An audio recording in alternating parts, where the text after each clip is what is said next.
Hello friends, welcome back to our YouTube channel Future Skills Computer Classes by Kushwant Singh Hada. In this video we will talk about key points of Unit 5 FOC Unit 5. ठीक है, ये हमारे की points रहने वाले हैं FOC की जो यूनिट 5 थी हमारी टाइप ऑफ कंप्यूटर. ठीक है, टाइप ऑफ कंप्यूटर्स में से जो भी इंपॉर्टेंट पॉइंट्स बनते हैं उनको इस वीडियो में अच्छे से हम क्लियर करेंगे. ठीक है, आप इनको की पॉइंट्स बोल सकते हैं, शॉर्ट नोट्स बोल सकते हैं. ठीक है, तो अभी तक जो है हम एफओसी को हमने स्टार्ट किया था, उसमें हमने unit first, second, third, fourth और फिफ्थ. ठीक है, फिफ्थ जो हमारी यूनिट थी type of computer, type of computer को भी हम लास्ट वीडियो में बेसिक से एडवांस तक अच्छे से कवर कर चुके थे. ठीक है, आज जो हम बात करने वाले हैं वो की पॉइंट्स के बारे में बात करेंगे. की पॉइंट्स को बेसिकली ये वो की पॉइंट्स रहेंगे जहां से एग्जामिनर बार बार क्वेश्चंस उठाता है, बार बार क्वेश्चंस पुटअप करता है. ये जो की पॉइंट्स रहेंगे ये बहुत ही इंपॉर्टेंट रहेंगे एग्जाम पॉइंट ऑफ व्यू से. ठीक है, और ये जो एक तरीके से शॉर्ट नोट्स आपके बन जाएंगे और एग्जाम टाइम के लिए ये आपको काफी हेल्पफुल रहेंगे. ठीक है, तो चलिए स्टार्ट करते हैं हमारी वीडियो को. की पॉइंट्स के बारे में बात करते हैं टाइप ऑफ कंप्यूटर से. Unit 5 type of computer. ठीक है, टाइप ऑफ कंप्यूटर की बात करें तो फर्स्ट जो की पॉइंट है हमारा, फर्स्ट जो की पॉइंट बनता है यहाँ से वो बनता है ऐसे कंप्यूटर जो कई काम करने के लिए बनाए जाते हैं. ठीक है, आप ये नोट्स देख सकते हैं, इस तरीके से स्लाइड्स रहेगी हमारी. ठीक है, ये वाली फर्स्ट, ये सेकंड स्लाइड है. ठीक है, ये थर्ड स्लाइड है, ये फोर्थ है, ये फिफ्थ है. ठीक है, ये इस तरीके से आपके शॉर्ट नोट्स तैयार हो जाएंगे अच्छे से. ठीक है, तो आप अच्छे से लास्ट में जब एग्जाम टाइम पे आप रिवीजन करें तो वहां पे आपके लिए ये हेल्पफुल रहेंगे. ठीक है, तो फर्स्ट जो हमारा पॉइंट है, फर्स्ट पॉइंट की बात करते हैं. ऐसे कंप्यूटर जो कई काम करने के लिए बनाए जाते हैं तो उनको बोला जाता है जनरल पर्पस कंप्यूटर.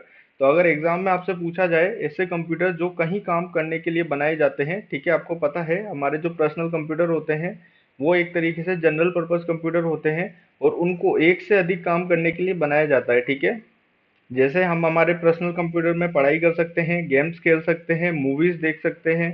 ठीक है, और अन्य अन्य प्रकार के काम भी इजीली उन कंप्यूटर्स में कर सकते हैं. तो ठीक है, तो ऐसे कंप्यूटर जो कहीं काम करने के लिए बनाए जाते हैं उनको क्या बोला जाता है, तो उनको जनरल पर्पस कंप्यूटर बोला जाता है. ठीक है, तो नेक्स्ट जो हमारा की पॉइंट है वो है ऐसे कंप्यूटर जो भौतिक मात्राओं में डेटा डेटा को प्रोसेस करते हैं उनको कौन से कंप्यूटर बोला जाता है, तो एनालॉग कंप्यूटर. ठीक है, जब हमने इसको थ्योरी के रूप में पूरी बेसिक डिटेल्स को अच्छे से कवर किया था उस टाइम पे हमने बात करी थी कि एनालॉग जो कंप्यूटर होते हैं वो ऐसे कंप्यूटर होते हैं जो फिजिकल क्वांटिटीज में डेटा को प्रोसेस करते हैं. ठीक है, फिजिकल क्वांटिटीज क्या होती है, जो निरंतर चेंज होती रहती है. ठीक है, जैसे हमने बात करी थी तापमान, दाब, बहाव, ये सब चीजें क्या है, जो ताप, दाब, बहाव, ये सब चीजें क्या है, ये फिजिकल क्वांटिटीज है. ठीक है, फिजिकल क्वांटिटीज क्या होती है, निरंतर चेंज होती रहती है. तो निरंतर जो चेंज होती रहती है फिजिकल क्वांटिटीज में डेटा को जो प्रोसेस करते हैं वो कंप्यूटर कौन से होते हैं, एनालॉग कंप्यूटर होते हैं. ठीक है, चलिए नेक्स्ट की पॉइंट की बात करते हैं. नेक्स्ट जो की पॉइंट है हमारा वोल्ट मीटर और स्पीडोमीटर उदाहरण है. अगर आपसे पूछा जाए वोल्ट मीटर और स्पीडोमीटर कौन से कंप्यूटर होते हैं, तो ये जो होते हैं एनालॉग कंप्यूटर होते हैं. ठीक है, तो ये डायरेक्ट क्वेश्चन बन सकता है, यहाँ से एग्जामिनर आपसे डायरेक्ट एग्जाम में क्वेश्चन पूछ सकता है कि वोल्ट मीटर और स्पीडोमीटर कौन से कंप्यूटर के उदाहरण होते हैं, तो एनालॉग कंप्यूटर के उदाहरण होते हैं. ठीक है, नेक्स्ट जो हमारा पॉइंट है वो है पेट्रोल पंप वाली मशीन उदाहरण है. ठीक है, अगर आपसे पूछा जाए पेट्रोल पंप वाली मशीन कौन से कंप्यूटर का उदाहरण है, तो ये हाइब्रिड कंप्यूटर होती है. ठीक है, हाइब्रिड कंप्यूटर के बारे में हमने बात करी थी, ये एनालॉग प्लस डिजिटल, यानी कि analog computer plus digital computer मिलके हाइब्रिड कंप्यूटर का निर्माण करते हैं. और हाइब्रिड कंप्यूटर जो होते हैं एनालॉग कंप्यूटर में तो ये डेटा को इनपुट में डेटा को लेते हैं और डिजिटल रूप में ये आउटपुट को जनरेट करते हैं. ठीक है, तो हाइब्रिड कंप्यूटर जो बेसिकली पेट्रोल पंप वाली जो मशीन होती है ये हाइब्रिड कंप्यूटर का उदाहरण होती है. ठीक है, नेक्स्ट जो हमारा इंपॉर्टेंट की पॉइंट है उसकी ओर बढ़ते हैं. ठीक है, नेक्स्ट जो हमारा इंपॉर्टेंट की पॉइंट है वो है सर्वर पर काम करते समय कुछ नियम और कानूनों कानूनों का पालन किया जाता है, उसे क्या कहा जाता है. ठीक है, हमने प्रोटोकॉल्स के बारे में बात करी थी. प्रोटोकॉल्स बहुत ही इंपॉर्टेंट पॉइंट है, यहाँ से एग्जाम में बार बार क्वेश्चन पूछा जाता है. प्रोटोकॉल्स के बारे में एग्जामिनर बार बार क्वेश्चन पूछता है कि प्रोटोकॉल्स होते क्या हैं.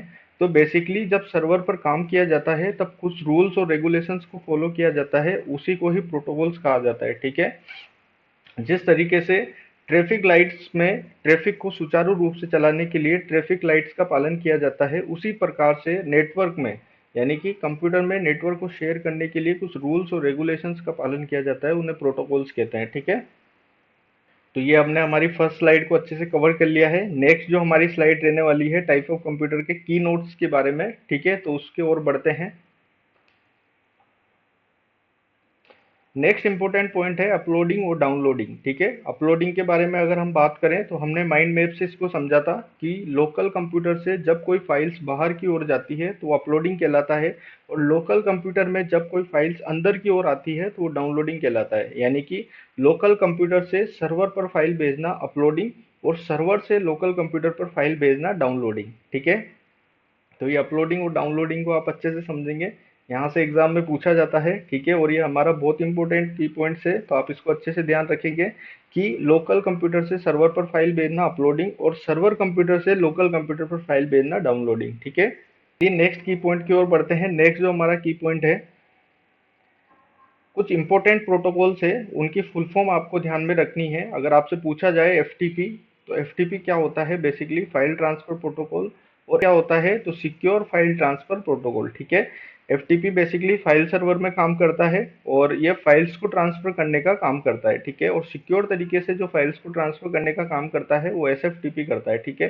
तो अगर आपसे पूछा जाए एफटीपी की full form file transfer protocol, SFTP की full form secure file transfer protocol, ठीक है। बहुत ही इंपॉर्टेंट पॉइंट है ये भी, एग्जाम में काफी बार यहाँ से क्वेश्चन पूछा जाता है, एग्जामिनर यहाँ से डायरेक्ट क्वेश्चन पुटअप कर लेता है, ठीक है। और अगर आप इस पीडीएफ को डिजिटल रूप में इसी रूप में प्राप्त करना चाहते हैं तो आप हमारे Telegram channel future skills computer class से जुड़कर इस पीडीएफ को प्राप्त कर सकते हैं, ठीक है। डिस्क्रिप्शन में लिंक मिल जाएगा आपको, वहां से आप हमें ज्वाइन कर लें और वहां से आप इस पीडीएफ को डाउनलोड भी कर सकते हैं, ठीक है।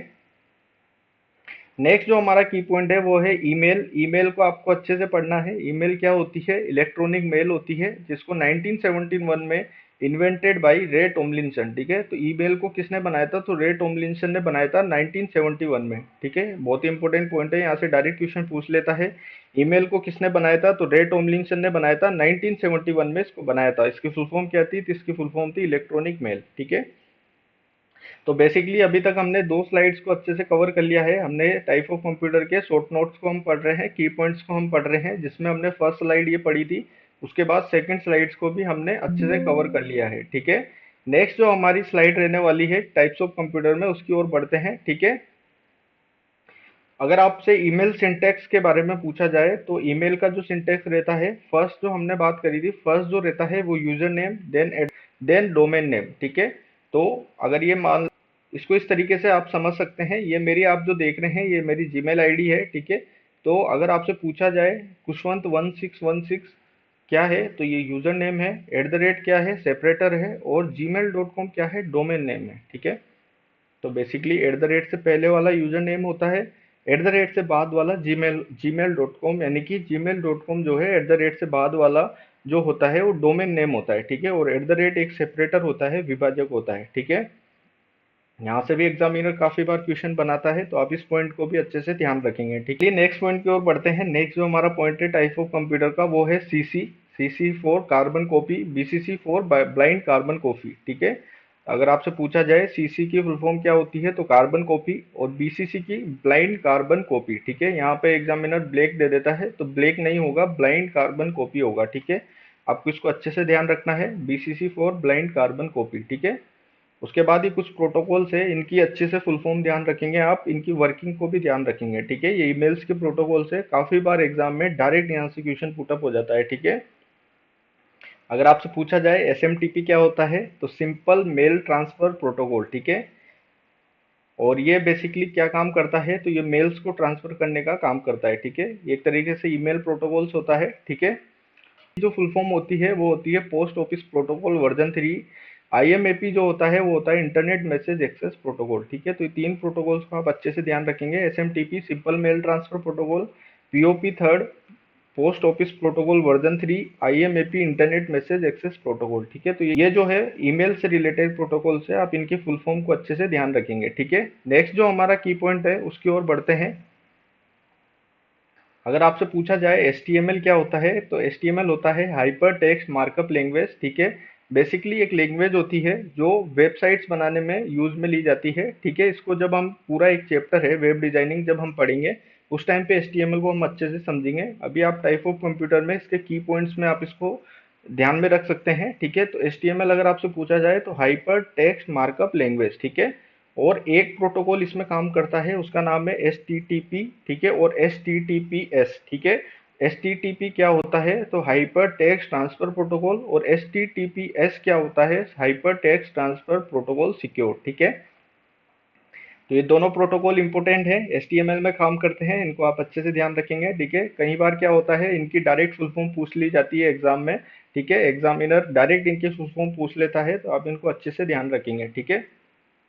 इंपॉर्टेंट है, आप इनको रिवीजन के टाइम पे यूज में ले सकते हैं, ठीक है। एग्जाम टाइम में इनको यूज में ले सकते हैं, ठीक है। नेक्स्ट जो हमारा की पॉइंट है वो है, अगर आपसे पूछा जाए नोड या होप कंप्यूटर कौन सा होता है, तो वो होता है क्लाइंट कंप्यूटर, ठीक है। तो नोड और hop computer equals to client computer. अगर आपसे पूछा जाए क्लाइंट कंप्यूटर्स के अन्य नाम कौन कौन से होते हैं, तो नोड और होप कंप्यूटर, ठीक है। एग्जाम में काफी बार पूछा जाता है नोड और होप कंप्यूटर किसे कहते हैं, तो क्लाइंट कंप्यूटर को बोलते हैं, ठीक है। उसके बाद एक इंपॉर्टेंट प्रोटोकॉल होता है, वो होता है IMAP, ठीक है। IMAP क्या होता है, basically internet message access protocol, ठीक है। IMAP की फुल फॉर्म पूछी जाती है एग्जाम में, IMAP internet message access protocol, ठीक है। नेक्स्ट जो हमारा की पॉइंट है वो है, ऐसा कंप्यूटर जिसकी प्रोसेसिंग पावर 0% होती है। अगर आपसे पूछा जाए ऐसा कौन सा कंप्यूटर होता है जिसकी प्रोसेसिंग पावर 0% होती है, तो वो होता है टर्मिनल कंप्यूटर, ठीक है। जब हमने इसके बारे में बात करी थी, तो टर्मिनल कंप्यूटर बेसिकली दो प्रकार के होते हैं, डम टर्मिनल और इंटेलिजेंट टर्मिनल। और इन टर्मिनल होता क्या है बेसिकली, तो इसकी प्रोसेसिंग पावर 0% होती है, ठीक। टर्मिनल जो है डेटा को सर्वर पर प्रोसेस करता है, ठीक है। टर्मिनल की जो है प्रोसेसिंग पावर 0% होती है, ठीक है। तो ये हमने टाइप ऑफ कंप्यूटर की 4 स्लाइड्स को अच्छे से कवर कर लिया है, ठीक है। फर्स्ट हमने ये वाली स्लाइड्स को कवर किया, उसके बाद ये वाला, ठीक है, फिर ये, ठीक है। तो ये की पॉइंट्स हम टाइप्स ऑफ कंप्यूटर के पढ़ रहे हैं, तो 4 स्लाइड्स हम अच्छे से कवर कर चुके हैं, ठीक है। तो नेक्स्ट जो हमारा की पॉइंट है वो है वर्ल्ड फर्स्ट सुपर कंप्यूटर। अगर आपसे पूछा जाए वर्ल्ड का पहला सुपर कंप्यूटर कौन सा था, तो वो था CDC साइबर 6600, ठीक है। इसको कब बनाया गया था, इसको 1964 में बनाया गया था, और invented by CDC control data corporation ने इसको बनाया था, 1964 में बनाया था। CDC साइबर 6600 ये वर्ल्ड का पहला सुपर कंप्यूटर था, ठीक है। तो ये पॉइंट आपको ध्यान रखना है, डायरेक्ट एग्जाम में पूछा जा सकता है, वर्ल्ड का पहला सुपर कंप्यूटर CDC साइबर 6600, ठीक है, 1964 CDC ने इसको बनाया था। फादर ऑफ सुपर कंप्यूटर अगर आपसे पूछा जाए तो सेमूर क्रे को फादर ऑफ सुपर कंप्यूटर क्यों बोला जाता है, क्योंकि ये जो है CDC साइबर 6600 प्रोजेक्ट के चीफ थे, डायरेक्टर थे, इसलिए इनको फादर ऑफ सुपर कंप्यूटर बोला जाता है, ठीक है। ये इंपॉर्टेंट पॉइंट है, इसको भी आप अच्छे से ध्यान रखेंगे। नेक्स्ट जो हमारा इम्पोर्टेंट की पॉइंट है, इम्पोर्टेंट शॉर्ट नोट है, वो है इंडियाज फर्स्ट सुपर कंप्यूटर। अगर आपसे पूछा जाए इंडिया का पहला सुपर कंप्यूटर कौन सा था, तो वो था परम 8000, जिसको 1991 में सीडेक पुणे ने बनाया था। सीडेक मतलब centre for development of advance computing, ठीक है। तो परम 8000 इंडिया का पहला सुपर कंप्यूटर, 1991 सीडेक पुणे, ठीक है। और अगर आप इनको बेसिक से एडवांस तक पूरा कंप्लीट टाइप ऑफ कंप्यूटर को पढ़ना चाहते हैं, तो हमारी पिछली वीडियोस को आप एक्सेस कर सकते हैं, या फिर आप वीडियो के डिस्क्रिप्शन में FOC की प्लेलिस्ट को एक्सेस कर सकते हैं। वहां पर आप टाइप ऑफ कंप्यूटर को बेसिक से एडवांस तक, जीरो से एडवांस तक अच्छे से कवर कर सकते हैं, ठीक है। अभी हम बात कर रहे हैं की पॉइंट्स के बारे में, वहां पर हमने डिटेल्स में इन कंप्यूटर्स को अच्छे से समझा था, ठीक है। नेक्स्ट जो हमारा इंपॉर्टेंट पॉइंट है वो है फादर ऑफ सुपर, समझा जाए father of super computer in India कौन थे, तो उनका नाम था विजय पांडुरंग भाटकर, ठीक है। विजय भाटकर जो थे, ये परम 8000 जो सुपर कंप्यूटर था उसके चीफ थे, डायरेक्टर थे, इसलिए इनको father of super computer in India बोला जाता है, ठीक है। अगर आपसे वर्ल्ड का फर्स्ट सुपर कंप्यूटर पूछा जाए तो सीडेक साइबर 6600, 1964 सीडेक, ठीक है, कंट्रोल डेटा कॉर्पोरेशन ने इसको बनाया था। अगर आपसे पूछा जाए फादर ऑफ सुपर कंप्यूटर, तो सेमूर क्रे, और इंडियाज फर्स्ट सुपर कंप्यूटर परम 8000, जिसको 1991 में सीडेक पुणे ने इसको बनाया था, ठीक है। और father of super computer in India Vijay Bhatkar, ठीक है। चलिए नेक्स्ट स्लाइड की ओर बढ़ते हैं। नेक्स्ट जो की पॉइंट है, नेक्स्ट जो हमारे इंपॉर्टेंट शॉर्ट नोट्स है टाइप ऑफ कंप्यूटर के, उसकी ओर बढ़ते हैं। अगर आपसे पूछा जाए वर्ल्ड्स फास्टेस्ट सुपर कंप्यूटर कौन सा था, तो वो था EI कैप्टन, ठीक है, 2024 में इसको बनाया गया था EI कैप्टन को। और अगर आपसे पूछा जाए इंडियाज फास्टेस्ट सुपर कंप्यूटर कौन सा था, तो वो था एरावत। एरावत को मई 2023 में बनाया गया था सीडेक पुणे ने, ठीक है। तो ये दोनों कंप्यूटर्स को अच्छे से ध्यान रखेंगे आप। वर्ल्ड का fastest super computer EI captain, India का फास्टेस्ट सुपर कंप्यूटर एरावत, जो कि मई 2023 में सीडेक पुणे ने इसको बनाया था। ठीक है, बहुत ही इंपॉर्टेंट पॉइंट है, एग्जामिनर यहाँ से डायरेक्ट क्वेश्चन उठाता है। ठीक है, अगर आपसे पूछा जाए वर्ल्ड का फर्स्ट सुपर कंप्यूटर तो होता CDC साइबर 6600, और इंडिया का फर्स्ट सुपर कंप्यूटर था परम 8000। और अगर आपसे पूछा जाए वर्ल्ड का फास्टेस्ट सुपर कंप्यूटर तो EI कैप्टन, और इंडिया का फास्टेस्ट सुपर कंप्यूटर था एरावत। ठीक है, चलिए नेक्स्ट पॉइंट की बात करते हैं, टाइप ऑफ कंप्यूटर के शॉर्ट नोट्स की जो हम बात कर रहे हैं, की पॉइंट्स की हम बात कर रहे हैं। ठीक है, नेक्स्ट जो की पॉइंट है उसकी हम बात करते हैं। नेक्स्ट जो की पॉइंट है वो है बिग आयरन। अगर एग्जाम में आपसे पूछा जाए बिग आयरन कौन से कंप्यूटर को बोला जाता है, तो मेन फ्रेम कंप्यूटर को बिग आयरन भी बोला जाता है। क्यों बोला जाता है, तो मेन फ्रेम कंप्यूटर की जो बेसिकली स्ट्रक्चर होती है वो साइज में काफी बड़ी होती है। ठीक है, तो मेन फ्रेम कंप्यूटर की जो स्ट्रक्चर है साइज में बड़ी होती है, इसलिए इसको बिग आयरन भी कहा जाता है। ठीक है, तो एग्जाम में काफी बार क्वेश्चन पूछा जाता है बिग आयरन कौन से कंप्यूटर को बोला जाता है, तो मेन फ्रेम कंप्यूटर को बिग आयरन भी बोला जाता है। ठीक है, तो ये आई होप आपको ये वीडियो अच्छा लग रहा होगा और ये की पॉइंट्स आपको अच्छे लग रहे होंगे। ठीक है, ये स्लाइड्स हमारी अच्छी लग रही होगी। नेक्स्ट जो की पॉइंट है हमारा उसकी ओर बढ़ते हैं। World first main frame computer अगर आपसे पूछे तो मार्क वन। ठीक है, ये वर्ल्ड का पहला मेन फ्रेम कंप्यूटर था जो कि मार्क वन इसका नाम था। ठीक है, और अगर आपसे पूछा जाए मेन फ्रेम कंप्यूटर को बेसिकली कहाँ पर यूज में लिया जाता है, तो बैंकिंग में। ठीक है, बैंक्स में जो है मेन फ्रेम कंप्यूटर को यूज में लिया जाता है। फर्स्ट जो मेन फ्रेम कंप्यूटर था वो मार्क वन था। मेन फ्रेम कंप्यूटर को ही बिग आयरन कहा जाता है। ठीक है, तो ये हमने मेन फ्रेम कंप्यूटर के बारे में बात करी। ठीक है, शॉर्ट नोट्स में। नेक्स्ट जो हमारी स्लाइड है वो है, अगर आपसे एग्जाम में पूछा जाए सर्वर के रूप में कौन से कंप्यूटर्स को यूज में लिया जाता है, तो वो होते हैं मिनी कंप्यूटर। ठीक है, मिनी कंप्यूटर को बेसिकली सर्वर के रूप में यूज में लिया जाता है। ठीक है, और नेक्स्ट जो हमारा की पॉइंट है, लास्ट जो हमारा की पॉइंट है वो है डेली यूजेस ऑफ कंप्यूटर। ठीक है, डेली यूज के लिए जो कंप्यूटर होते हैं वो होते हैं माइक्रो कंप्यूटर। ठीक है, तो अगर आपसे पूछा जाए डेली यूज में जो कंप्यूटर यूज में लिए जाते हैं वो कौन से होते हैं, वो होते हैं माइक्रो कंप्यूटर। ठीक है, तो आई होप आपको ये वीडियो अच्छा लगा होगा। हमने टाइप ऑफ कंप्यूटर से रिलेटेड जितने भी की पॉइंट्स, जितने भी शॉर्ट नोट्स बनते हैं उनको एक ही वीडियो में अच्छे से कवर कर लिया है। ठीक है, ये आपके एग्जाम पॉइंट ऑफ व्यू से काफ़ी इंपॉर्टेंट है और आपको एग्जाम के टाइम पे रिवीजन में काफ़ी हेल्पफुल रहेंगे। ठीक है, आप इनकी PDF भी डाउनलोड कर सकते हैं टेलीग्राम को ज्वाइन करके। ठीक है, हमने यहाँ से स्टार्ट किया था टाइप ऑफ कंप्यूटर को। ठीक है, ऐसे कंप्यूटर जो कहीं काम करने के लिए बनाए जाते हैं, जनरल पर्पस कंप्यूटर। ठीक है, और ये सारी स्लाइड्स को हमने अच्छे से कवर कर लिया है। ठीक है, so thank you so much. Share your feedback in the comment box. ठीक है, अगर आपको वीडियो अच्छा लगा तो आप लाइक करें, शेयर करें, सब्सक्राइब करें चैनल को। ओके, हम इस तरीके की वीडियोस और लाते रहेंगे हमारे इस चैनल पे, तो जुड़े रहे चैनल के साथ। ठीक है, और share your feedback in the comment box, हमें फीडबैक जरूर शेयर करें कमेंट बॉक्स में। ठीक है, और सजेशंस भी शेयर कर सकते हैं आप कमेंट बॉक्स में। ठीक है, और कोई भी अगर आपका डाउट रहता है, ठीक है, प्रिपरेशन में BCI SCI से रिलेटेड, तो आप हमें कमेंट बॉक्स में पूछ सकते हैं। ठीक है, आप हमारी प्लेलिस्ट को एक्सेस कर सकते हैं, वॉच अवर FOC प्लेलिस्ट। ठीक है, यहाँ पे हमारा जो फर्स्ट जो वीडियो था वो था व्हाट इज कंप्यूटर, यहाँ से आप इसको सीक्वेंस में एक्सेस कर सकते हैं। ठीक है, तो ये हमारी FOC की प्लेलिस्ट है, आप इसको सीक्वेंस में अच्छे से एक्सेस कर सकते हैं। So thanks for watching, thank you so much. Like share subscribe future skills computer classes and press the bell icon for more computer science and exam preparation videos. Thank you so much guys, मिलते हैं next video में, तब तक के लिए bye, take care, have a good day, thank you so much.